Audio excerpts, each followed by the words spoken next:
Good evening, everybody. Here we are, another Thursday night of the grind. I would like to start the show off tonight by introducing our first advertiser, supporter, sponsor, friend of the show, Stellar Customs, stellarcustoms.com, the custom carbon fiber windshield guy. They also do custom t-shirts now and stuff like that. But if you're looking for a truly badass custom carbon fiber windshield for your bike, look at stellarcustoms.com. And when you do order, let them know Kevin with the Grind sent you. Next up, our good friends over at Urban Rides Magazine, urbanridesmagazine.com, Urban Rides Magazine on Facebook. I heard that they have just opened up another magazine. If I'm not mistaken, it's I don't know the name of it. It eludes me right this second. But you guys go to urbanridesmagazine.com, get a hold of Jason, or get a hold of Mr. Daniel Roby himself. He will let you guys know what is up and what is going on with that. But they are kicking butt and taking names over at urbanridesmagazine.com. Next up, our good friends over at North DFW Trailers. They rent them, they repair them, they sell them, they outfit them. They do everything you need done with trailers, whether you're hauling cars, bikes, or who knows, livestock for all I care. They've got you hooked up. Get a hold of them at 214-205-6787 and let them know Kevin with the Grind sent you, or get a hold of them at North DFW Trailers on Facebook. Next up, our good friends over at Hopkins Design. Web, print, branding, videoing, hosting. They do all kinds of drone footage, websites, artwork, branding for your company. They do logos. Hell, he can even do documentaries now. As you know, he did the 2021 Grind National Biker Build-Off documentary, which is still available. Anyway, get a hold of Earl at hopkins-design.com and let him know Kevin with the Grind sent you. Next up, our good friends over at halesspeedshop.com, some of the most badass flannel button-up shirts you will ever find. I wear all of them. Every time they release one, I get one, I wear it, I own it, I love it. It's the most badass thing in the world. You got to get a hold of them. They sell hats, t-shirts, like I said, the flannels. You just got to reach out, go to halesspeedshop.com and order something up. Next up, American Drag Seats, americandragseats.com, right here in Manville, Texas. Anything you could possibly want with custom motorcycle seats, from airbags. We do gel inserts, full custom builds, pans. Send us your pan, we'll foam it, we'll make it look right. americandragseats.com or American Drag Seats / Attitude Inc. on Facebook. Next up, my phone is blowing up tonight, people. Next up, Legacy Bike Works, right here in Manville, Texas, owned by Devin Sockwell. Legacy Bike Works, true custom baggers. We do everything from custom stereo system, custom fabrication, metalwork, anything you need custom bike-wise, right here in Manville, Texas. Legacy Bike Works. Look us up at Legacy Bike Works on Facebook. Next up, our good friends over at Throttle Monkey Custom Cycles.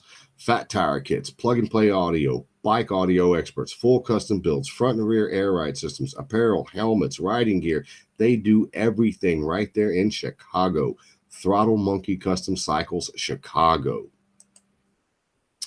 Next up, we can't forget our good friend Gary Dubois over at J&D Custom Polishing and Plating. You want show quality custom chrome, custom nickel, custom plating, 24 karat gold, doesn't matter what you want. He does it.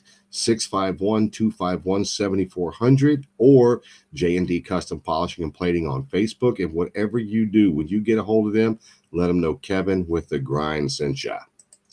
And last, but definitely not least, is our good friends at Indiana and Northern Illinois Thunder Roads Magazine. Marcia, Selena, all of them. Great people, great magazine, great articles. It's just one of the best put together magazines you're ever going to put your hands on. You have got to get you a subscription to them. Look them up on Facebook, Indiana and Northern Illinois Thunder Roads Magazine. Tell them Kevin sent ya. All right, everybody. So tonight's show is going to be one of those shows that's just really, really, it's an honor to actually have this cat on our show tonight. I told you guys I had some interviews coming up this year. And this guy right here, I'm going to give everybody just a couple of seconds to go Google him, because when you find out who I've got, you're going to freak. His name is Magic Schwarz, and he's been in a handful of movies. I'm going to just guess out that he started his life as a bodybuilder, then a professional wrestler, then a stuntman, then an actor, and a bike builder, a car builder. He does everything and anything you could possibly want. He's even an inventor, if I'm not mistaken. I got the pleasure of meeting this cat about, I don't know, 8 months ago. I was vacationing up in the hill country, and a friend of mine put me in contact with him, and I got to go by his shop and check him out. And I'm going to tell you what, man, you can never judge a book by its cover, because if you judge this man by the cover, you'd be scared to death to even talk to him. But once you talk to him, you find out he is a hell of a guy, soft-spoken, straight to the point, just a great all-around person. But the things he does and the things he's done just are just flat ass, just amazing to me. So everybody, please give Mr. Magic Schwarz a big introduction to say hello to this cat.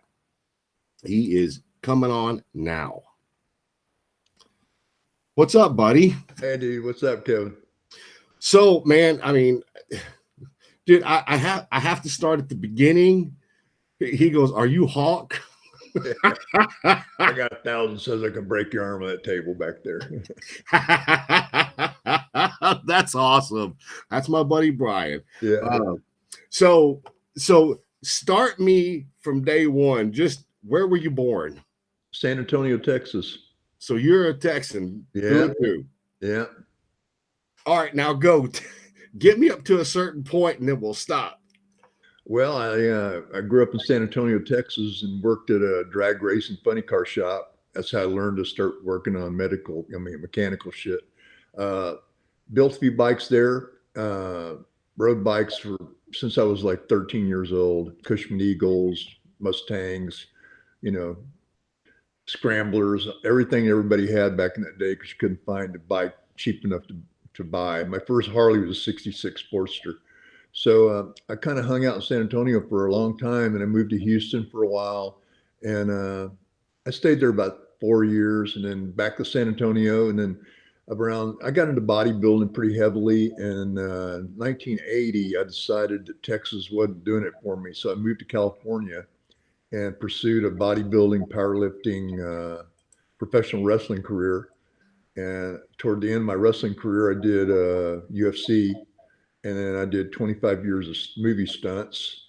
I've done 40 movies in my career, a lot of TV shows, movie TV shows.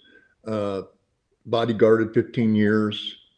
Then I went back to building bikes and cars. Had a shop in Hollywood called Harleywood. I built all the celebrities' motorcycles out there, like Aerosmith, Billy Idol, ZZ Top, Dwight Yoakam, all those guys. And I kind of worked hand in hand with Bartels out there, because we were good friends. And that's where the Mickey Rourke Marlboro Man bike came about. Bartels and I double teamed that bike, and I designed quite a bit of it. It's a pretty simple bike, actually. Got a lot of notoriety. Everybody wanted one to look like it. Well, I know there's a company that actually, Frank Stancato, up in Drums, Pennsylvania, they actually do a replica, if I'm not mistaken. And I actually have built probably a good 30 of those Marlboro Man seats. Yeah. And huh? There's not much of a seat. They're tiny. I mean, they're probably only about 11 inches long and about 8 or 9 inches wide, but they're a very intricate seat to build as a seat guy. Yeah. But anyway, continue on, sir. Well, not to open up too much on that, but Mickey, I remember you seeing the movie, I'm sure, where a girl sitting on the seat with him, and we thought, I don't know if that seat's going to make the trip, because if it doesn't, she's going to be wearing that tire on her ass. And it held up. It actually held up. Right. I was Mickey Rourke's bodyguard for 6 years. That's how I got together with Mickey. I've been in all of his movies. Right on. Yeah. But the Marlboro Man bike was pretty cool. Everybody wanted a bike, and everybody wanted the jacket that he wore because it was kind of cool. Mickey designed that jacket, by the way, and everybody in Japan had to have one. So somebody opened a company, and they were making a lot of them.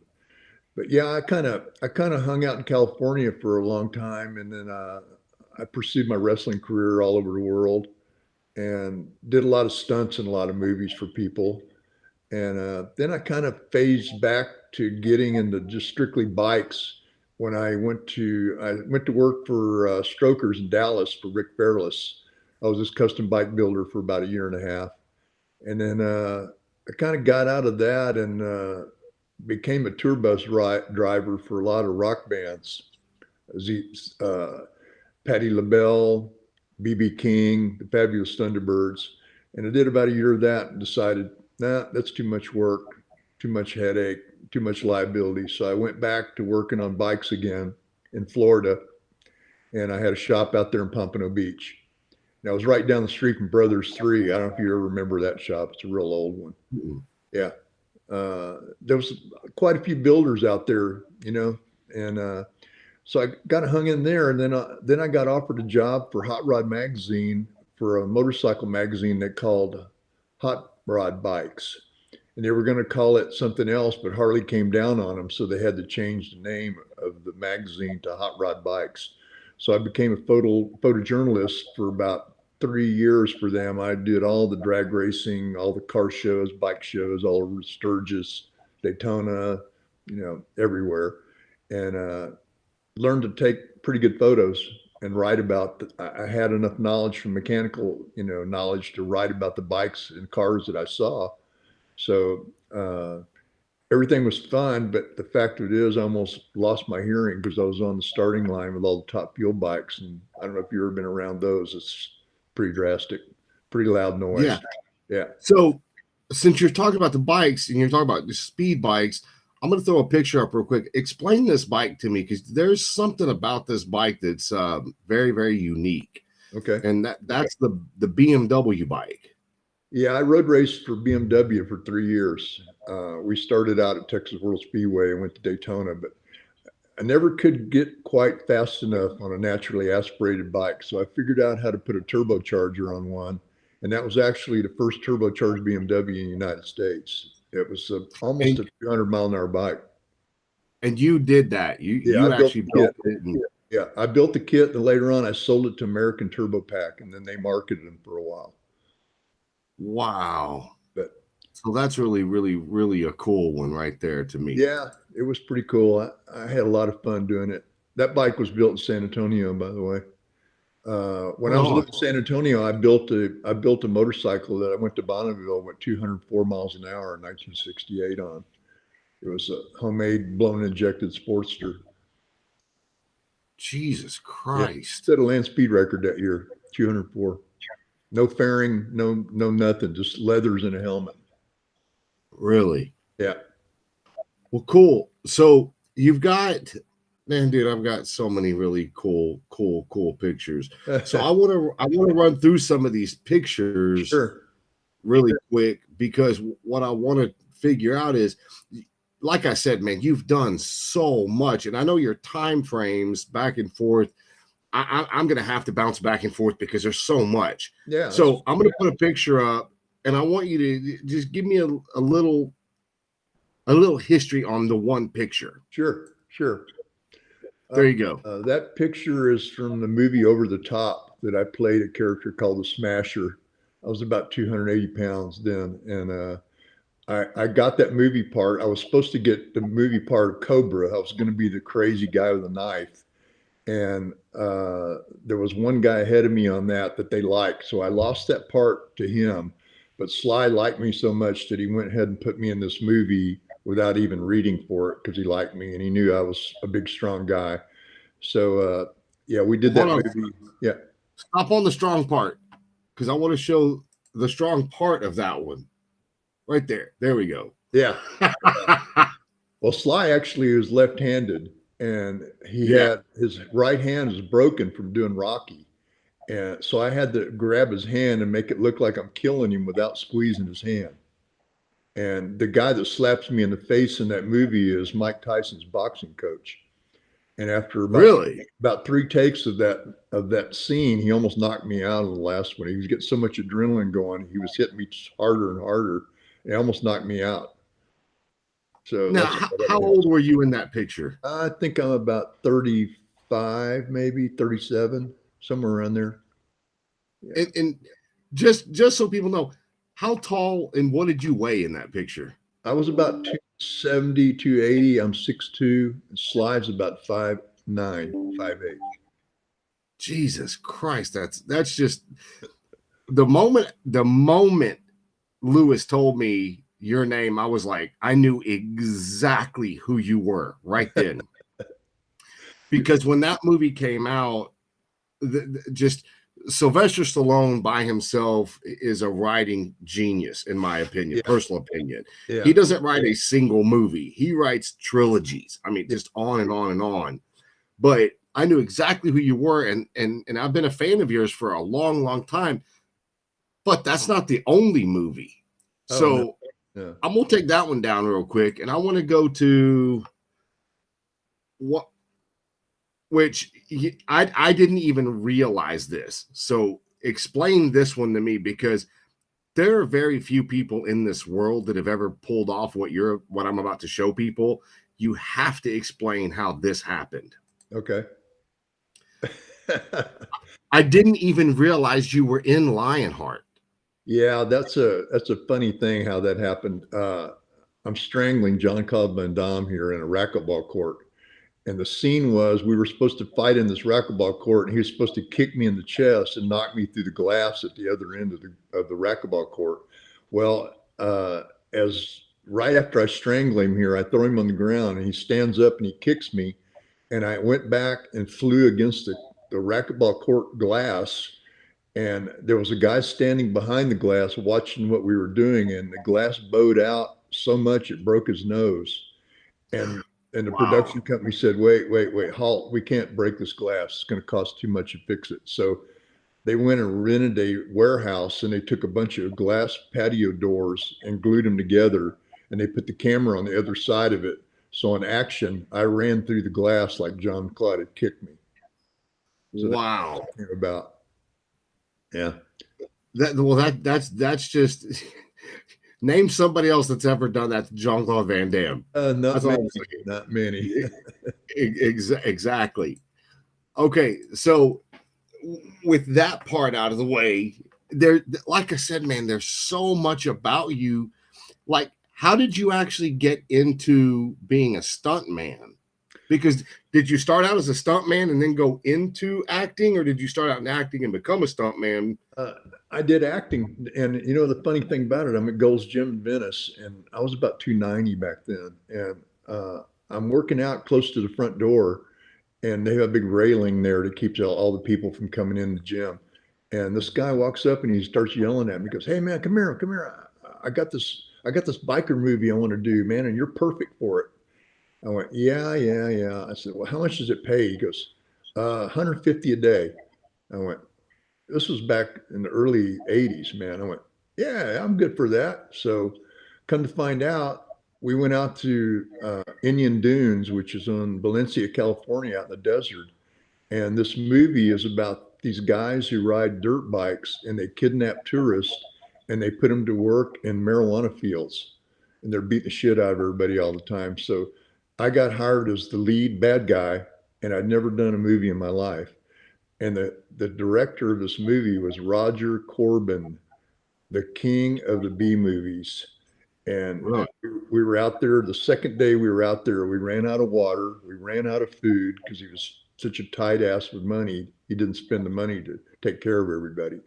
So that was my break into the movie business. And then shortly after that, I got a lead role in a wrestling movie and had to go to wrestling school to become a pro wrestler. And I made a career out of that and went ahead and put my acting career on hold and went into wrestling for 11 years. Jeez. And I did 2 years of UFC after that. Well, I saw the pictures, and I would show you guys the pictures, But I mean, the one picture that I have, he's just bloody, Yeah. and so I'm just not going to show that picture. But there's so, like I said, there's so much to it, and I mean, you wrestled with everybody from Hulk Hogan to what, if I'm not mistaken, I could be wrong, Andre the Giant. I mean, just everybody in the industry. Yeah. I mean, you hear some of the documentaries and stuff about people just doing everything they could to get into the industry. How did you get into it so fast because of the acting for that movie? Yeah. Yeah. And my wrestling coach was Eddie Guerrero. You remember him? Yeah. Absolutely. Eddie Guerrero's brother was Mondo Guerrero. He was my wrestling coach for that movie. And Mondo saw the potential I had. So he trained me for another year after that movie was over and taught me how to be what I was, became. And then he introduced me to Vince McMahon. And next thing I know, I worked for every federation in the entire world, went to Japan and everywhere. And I freelanced. I never really signed with anybody because I didn't want to lock myself in because I was still doing movies. And if you're wrestling and you sign a contract with Vince McMahon, he gets 30% of whatever you make in the movie business.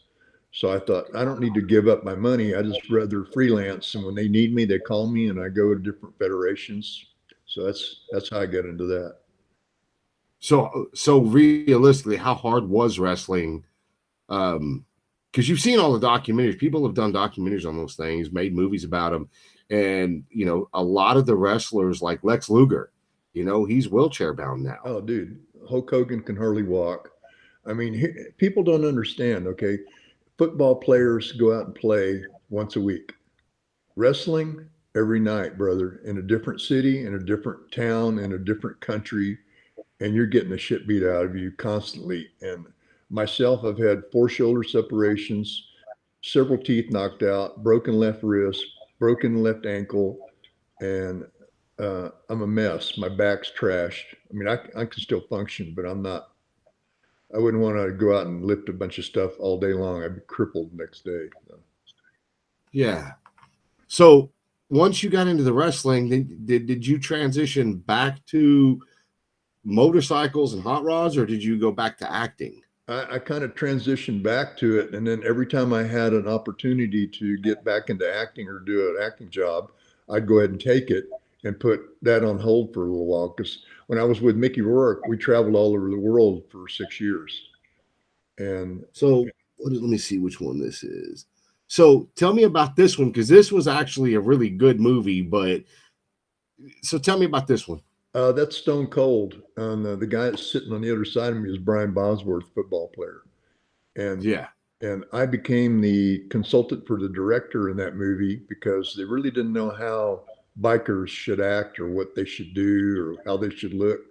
So I kind of taught Brian. I took Brian and I also took Lance Hendrickson under my wing and taught him how to be the good guy and the bad guy. And in that movie, I did at the time the most expensive motorcycle stunt ever done in Hollywood. Cost $4 million to kill me. So tell them about that, because I don't think I sent you a picture of it. No, I don't have a picture of it. But for those that are actual fans of this movie, I will tell you this: it flies out of a building into a helicopter. Yes. So tell me about that bike, because did you build that bike? Yeah. Well, what happened was in the scene where I get killed, Lance Hendrickson's on the back of my bike, and we see Brian at the end of the hallway after we turn around this corner. Lance gets off the bike and tells me to go kill Brian and run over him. So on the way down the hallway, Brian shoots me off the bike. My Softail runs into a bunch of cardboard boxes and lays down on the ground. And then we built a fake bike that went on an air cannon, which is the largest air cannon ever built at that time. We shot it through a stained glass window with 7 pounds of dynamite in it that landed in the door of the helicopter that had 15 pounds of dynamite in it. And it went down after that and blew up 7 cars with a bunch of gasoline in them. Wow. Yeah, it was pretty incredible. Okay. One take. Well, that's all you could afford at that time, was one take. That's it, man.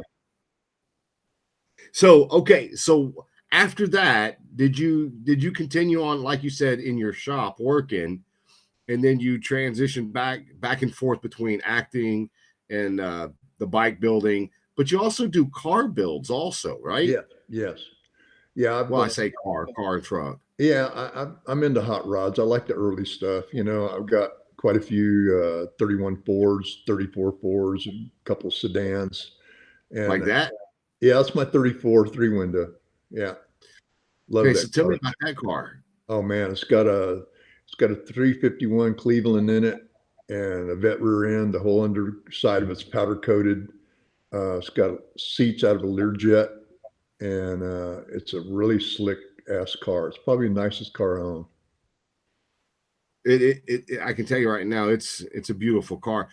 Um, so this wait, hold on. One of these cars was in your shop when I was there. I want to say it was this one, Yeah, but you legitimately, just to let everybody know, back this past June, I got to go to Magic's shop, which first of all, it's a huge airplane hangar. It's massive, and there's so many. Just take a rough guesstimate of how many vehicles are in there. right now I just sold some. I got 12 in there now. Okay, so I'm gonna say when I was in there, there had to be at least 18, Yeah, along with motorcycles. yeah, I mean, and he's got these cars on top of each other, stacked on top yeah, on lifts, and yeah, some look like they're rough, like you're doing stuff to them, but they're fully there. They're all there put together. It's like you're modifying stuff to them. And then some of them just look like balls out, badass hot rod show cars. yeah. That one particular one right there is a 34 three window as well, but it's traditional. No fenders, a big black Chevy. 700R transmission. Uh, got the traditional look with all the pinstriping on it, and it's got a nice rake to it. I think it's got a great stance. It's a nice car. It's just a good looking car. Yeah, it's nice, fast. And I really wish I had the picture of the green one. The two door. Um, oh, dude, the car is so awesome. It's not even funny. Yeah, it's got And fake patina on it. Makes it look like it's been sitting outside for a couple of years. it, the, I can't even imagine how. I mean, we talk about the same car, the one that was at the very back by the Yeah, back door. yeah, the green two doors. It looked like something you would see in the Munsters. I mean, it was Sorta, just sorta. so awesome looking car. I mean, I would have bought it if I had the cash. I'm gonna tell you all that right now. Y'all see me driving that thing to work every day. I Well, wish I had a the deal picture is of when it you're right now. Kevin, when you're tall, you've got to put bomber seats in them. Otherwise, your head sticks out the top, and you look like those 1960 cartoons with the monsters hanging out. Yeah, that's about what I That's felt right. like when I drove it. So But that car was so cool. So okay, so tell me about this one. I like that car too. that's the same 34 Ford that we just saw, the black one. Oh, okay. Yeah, that's a Okay. kind of a really fantastic picture of it. Yeah, that is badass. Yeah, it's a nice car. All, Okay. all steel, So by the way. this one. That's a car that started out in Austin Speed Shop with Jesse James, and I finished it. It's a 31 five window. That is a good looking car too, man. Yeah, it's got some real different parts on it. You notice those bars coming underneath the frame that go to the back and front wheel. Hmm. They use hairpins. Those give the whole thing more leverage. The front end and the rear end don't move around. So correct me if I'm wrong. Did you buy those or did you make those? Because I We made know them. there's Yeah. a guy in the outskirts of Vegas that actually Welder up. makes no, not Welder Up. There's Okay. a guy that makes those, and he made a set for Welder Up on one of the cars he Yeah, built. yeah. Those are homemade. They're made here. So, what exactly do those do for the ride? They basically stabilize the car, the rear end from moving sideways, and also the front end. when you got hairpins on there, they're so short, they don't get a lot of leverage and holding everything straight. And that's a 383 in there. So you start putting some power to it and everything wants to move around quite a bit. So that helps a lot. All that shit right there came from Bonneville. That's where people learned about all that. Well, I'll tell you what, man, those are cool cars. I don't understand how you can get them and then you can just sell them and let them go. Well, I just, you get a passion for something. That black one is hard for me to get rid of. I've had offers. I just can't really sell it. I can't get myself to sell it. Yeah. Okay, so let's get back into this. So have you how long have you lived in Liberty Hills? I think that's where you live. Well, that's my shop. Yeah, I Okay. live inside Austin near Lake Travis. Okay. So how long have you lived there? Because I would just assume between Florida and California, I mean that's where the majority of your careers were, right? Yeah, I kind of put my career to an end. I moved to Montana for 1 year, and then I moved back to Houston, and then I got back together with my childhood sweetheart, and we got married in Houston. Then I moved here to Austin after that. So I've been in Austin for probably 7 years, 8 years now. I lived Right here. on. I lived here in the early '70s. I had the first custom bike shop in Austin. So do you still do movie roles and stuff like that now? Uh, I every once in a while I'll do a cameo for something, but I'm not really. I'm getting older. I don't have the look that I used to, so I just play the old wise guy. Don't smart off to him. He'll probably smack you with a pool cue or something. Right, Back in the right. day, I just strangle him, but nowadays I'm older, so You got to give it a little more thought. yeah, I'm So smarter. okay, so there's a little bit of acting left in you occasionally. So what fills up your time now? Because like when I went to your shop, I'm not gonna lie to you. I mean, you can attest to this. I did not want to leave. That was a place I could just hang out. And you had a big motor home in there. So I was like, man, I'm gonna open up the door, see if there's a bed in there. I'm gonna stay the night here, Yeah, you know. we just traded that off. We bought a new one. Now we bought a little lot in Colorado. We're going to start going up there in the summer when it gets hot. So, yeah, that's why I've got that parked in there. But I'm right in the middle right now of doing a documentary on bodybuilding that took place of the 15 or 16 years I was in Venice Beach at Gold's Gym. So I actually carried a camera around with me for 15 years, and I filmed all the top back in the day. So I'm putting together a movie of the history of Gold's Gym right now. So you were telling me when I was there that you literally I don't know if you carried the camera with you all the time, but you took lots and lots of pictures and videos, pretty much of your entire career. And you literally could make what, 5, 6, 7 different documentaries Easily. with pretty much everything you've done because you've got the catalog of all these things. Yeah.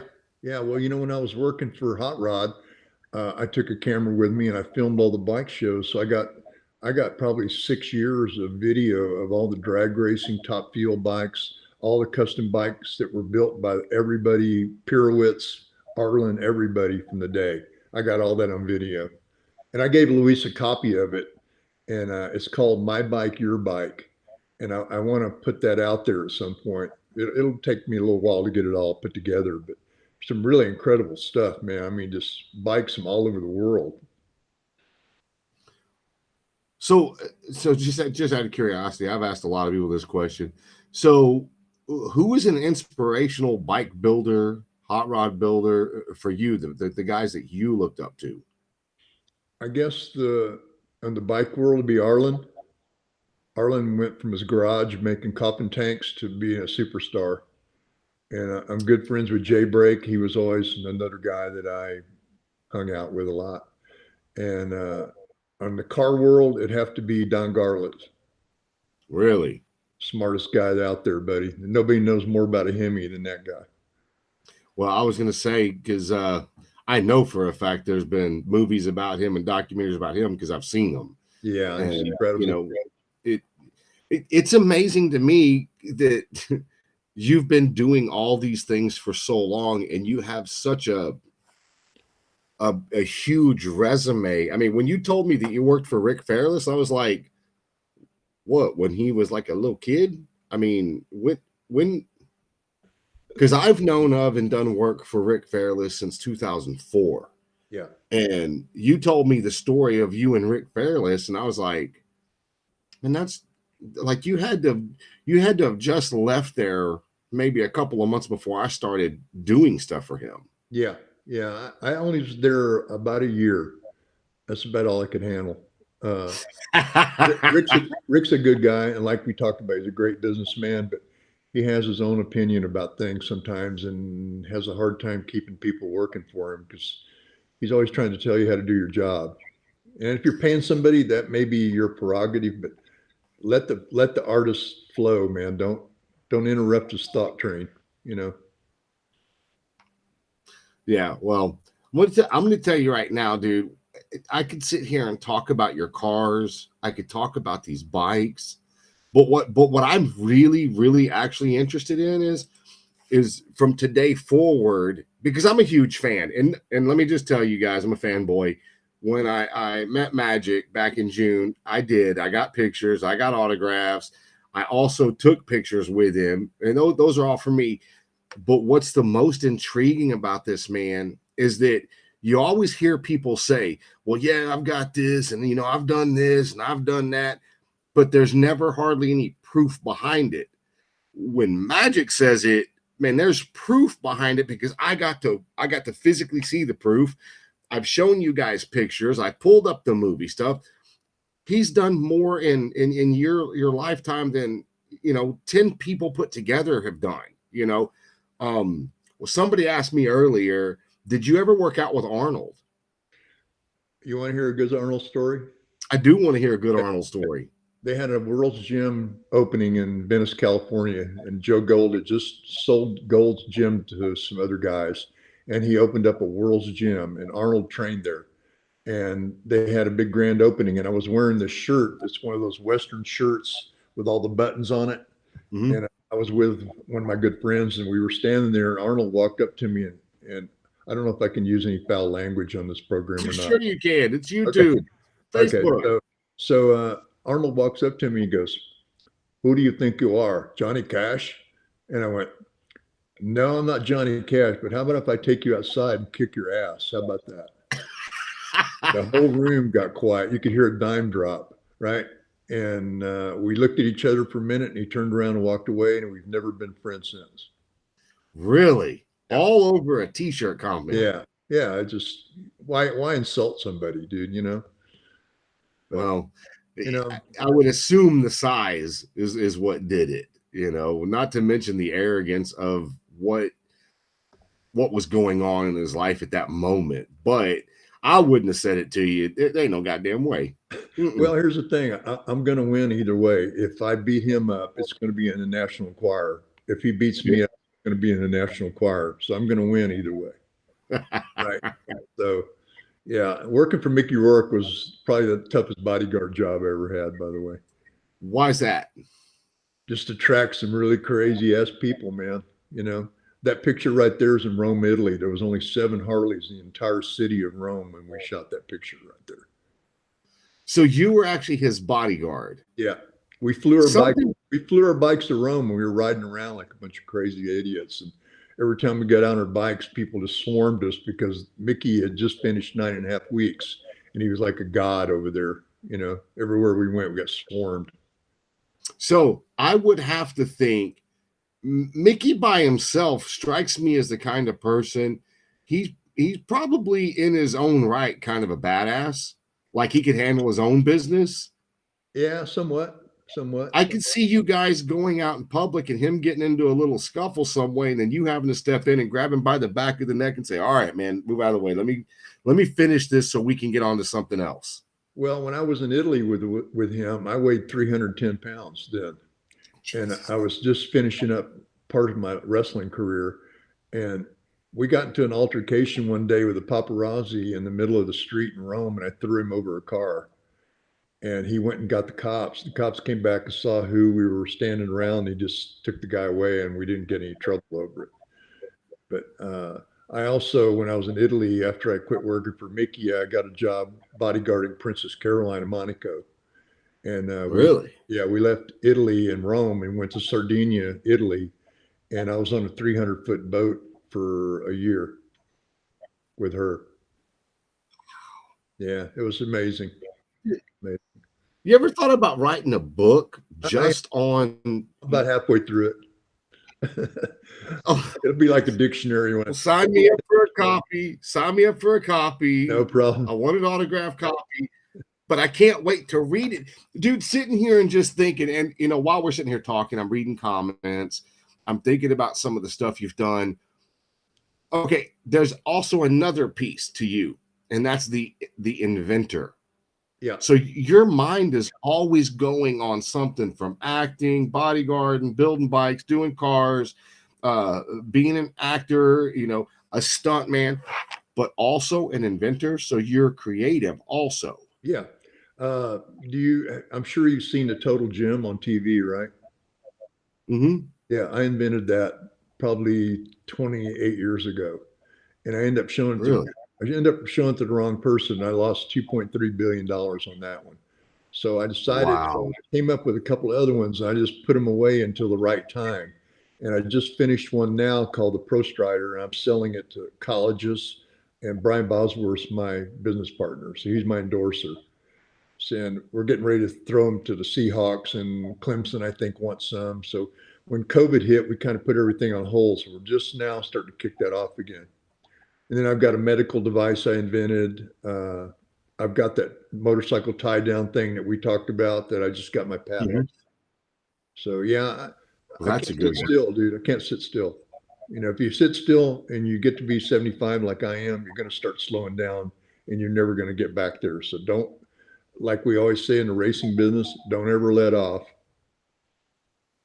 Wow. Yeah. Well, my grandmother just turned 103, and Wow. I asked her, Grandma, what is your secret? And it's very clear. She goes, I just never stopped doing. Yeah. You know, I just never stopped. I get up at the same time, I eat, do my exercise. She said, and I just keep going. If you just keep going. She's at the point now, she told me, and this is kind of a little bit morbid when I say this, but remember, she's 103. And she told me this. I'm just relaying what my grandmother said to y'all. So y'all remember that, okay? Don't be assholes to me. So I was asking my grandma because my grandmother fell, I want to say in November, right before Thanksgiving. She fell and she broke her pelvis. Yep. Okay. So she's in the hospital and they've told us what's going on, this, that, and the other. Well, 2 weeks later, they release her and send her home. As you know, most people, a hip, they fall, break a hip. It's a death sentence. Yeah. So not my grandma. My grandma's healed 100%. She's fine. She's at home. But I was talking to her a couple of weeks before her birthday. Her birthday is December 27th. So it was before Christmas, and I was talking to her, and she was a little down.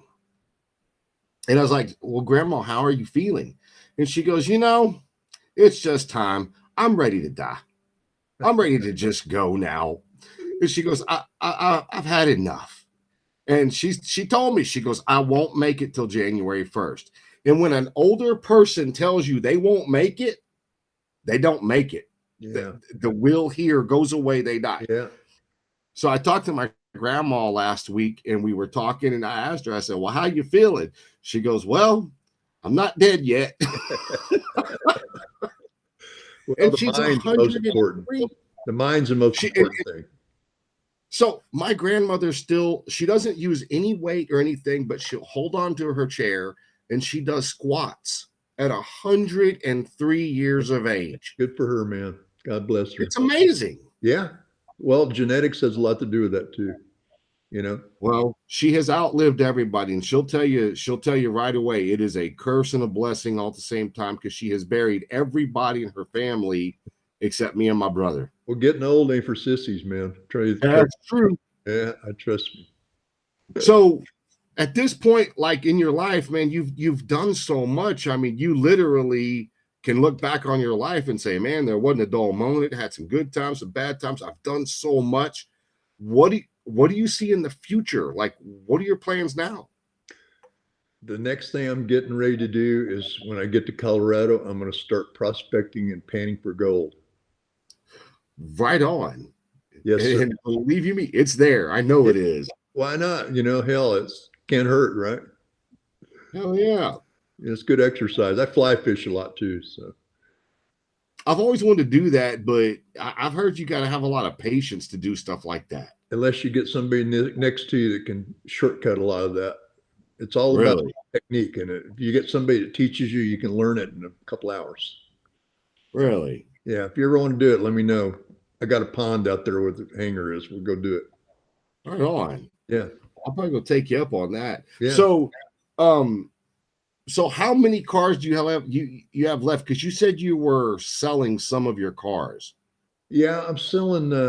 I've got some exotics I'm selling, because I bought them for investments. I got a Dodge Demon, a 2018 Dodge Demon, and I got a 2020 DB11 Aston Martin, and we got a Bentley That's the convertible. one Stacy sat in, isn't it? Yeah, the black one. My wife. James Bond. James Bond. Jesus Christ. Casino Royale. Awesome. Yeah, that's a cool car. But you bought them as an investment, so you didn't plan on keeping them. You bought them just to Yeah, I don't want to drive own them, enjoy them a little bit. You know how it is, man. You take a nice bagger out. You can't take your eyes off of it if you park it somewhere, right?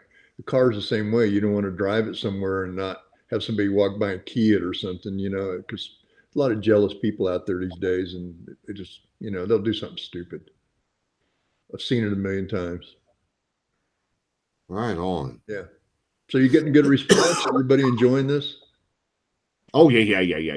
Well, yeah. Glad this is one of those shows. You know what I'm going to do? I'm going to wait 24 hours and then I'm going to screenshot it and text you a picture of how many views it gets. The good thing about my show is that we are very stable between anywhere from 35 to about 60 viewers live. What happens after that? That's the amazing part. Is it literally will jump from, let's just say, high in 75 views. It'll jump up into 2,000 or 3,000 views within 12 hours, and then it'll jump way up after that. Badass, man. And I don't do a lot of advertising for this show. This is more for enthusiasts, and I like to keep it a lot of I want it to go, the show to grow and do everything it's going to do organically. That way, the people that do watch, they're actual fans of the show. Right on, man. Right on. It's not. I don't want to be a fad. No, man. If I can, if I've contributed to this and made anything better for you or your viewers, I'm glad to do it, and I'm glad you asked me to do it. Well, like I said, I was a fan, and then when I got the opportunity, that the moment Lewis told me who you were, I was like, "What? Are you kidding me? Really? I'm going to this guy's house? What the hell? Holy crap!" Not to even mention the other part of the conversation you and I had about the business side of it.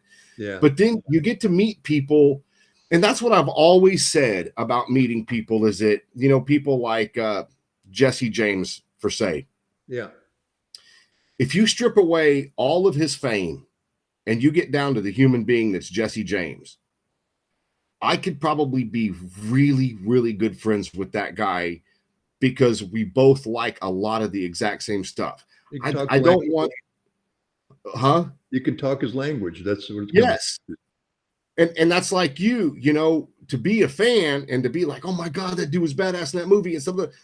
But to get on one-on-one level and be like, you know what, man, you're a good dude. You're a cool dude. We have a lot in common. I can speak your language. That's the best part about this show, is that most of these people that watch, they speak this language. Yeah, and those are good people. Well, there's people that ride bikes and there's people that live bikes, and they're both good people. One is just a little bit more intelligent about what they're doing than the other. It doesn't take a lot to put a jacket on, some boots, and go down the road and get some bugs on you.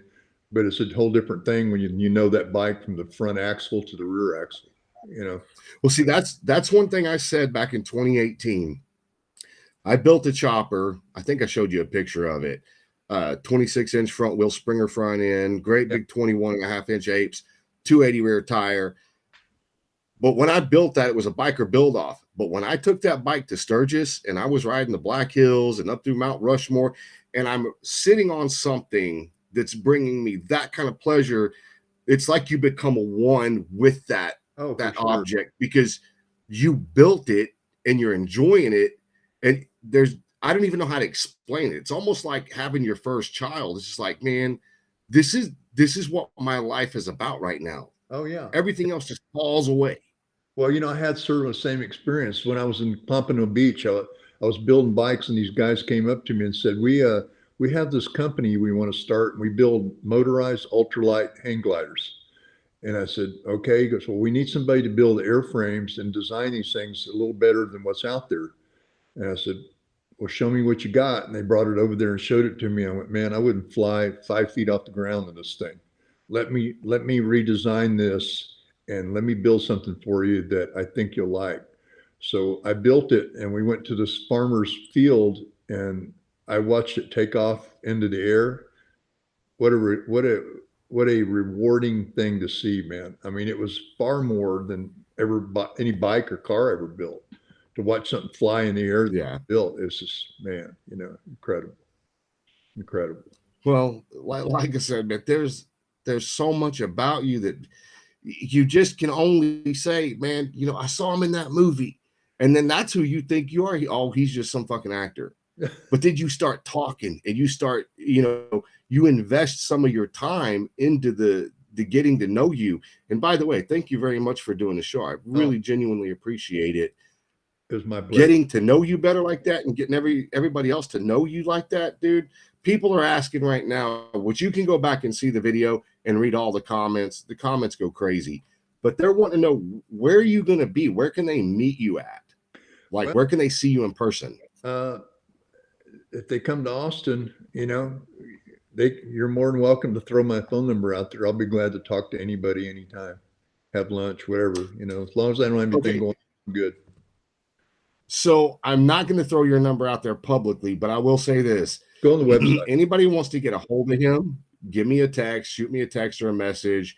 I will joint text you two together. That way, everybody's on the same page. I'm not just going to put it out there. Have you been on my website? Have you been on my website? No, I didn't even know. Yeah. MagicSchwarz.com. Uncle Bruno, hit that up for us. MagicSchwarz.com. Yeah, all one word. SCHWARZ.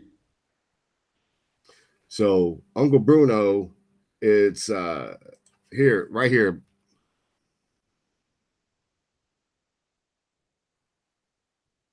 There's some real crazy shit on that thing. There you go. I haven't updated in a while, but you'll see. My phone number's on there. So email. So I just put it up there for everybody. It's MagicSchwarz.com. Yeah. Now you're going to go see Uncle Bruno is going to go do it, and he's going to give you a link to it. He's going to hook you guys up. Bruno Capola is the behind the scenes guy for my show. Right on. He's the one that does all of the branding, the text. He does all that stuff for us. There's a real cool picture on that website of my hand sitting in the imprint of Andre Giant's hand. It's funny as hell. That's cool. Yeah. Yeah. He was a character, man. Right on.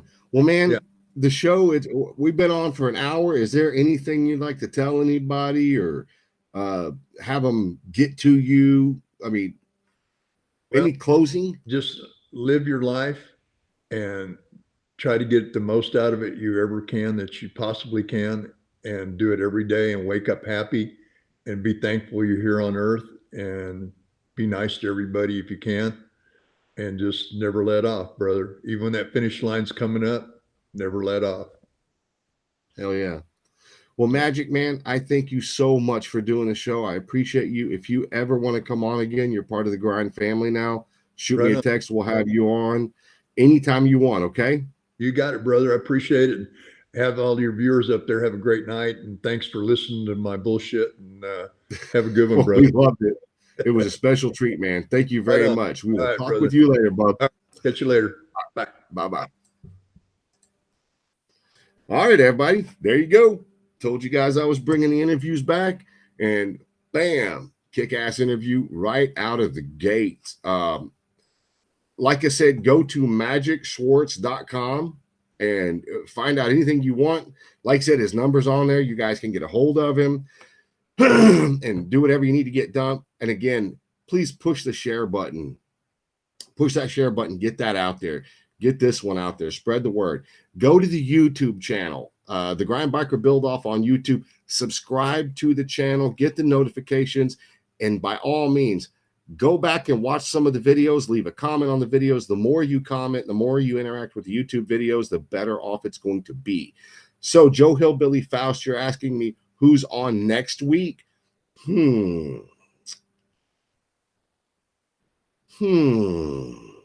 I can tell you we're going to have a special guest on next week. That's what I'm going to tell you right now. But anyway, you guys, thanks for watching. Thanks for the support. I appreciate you guys. Thank you very, very much for watching. You guys have a kick-ass week, and we'll see you next Thursday.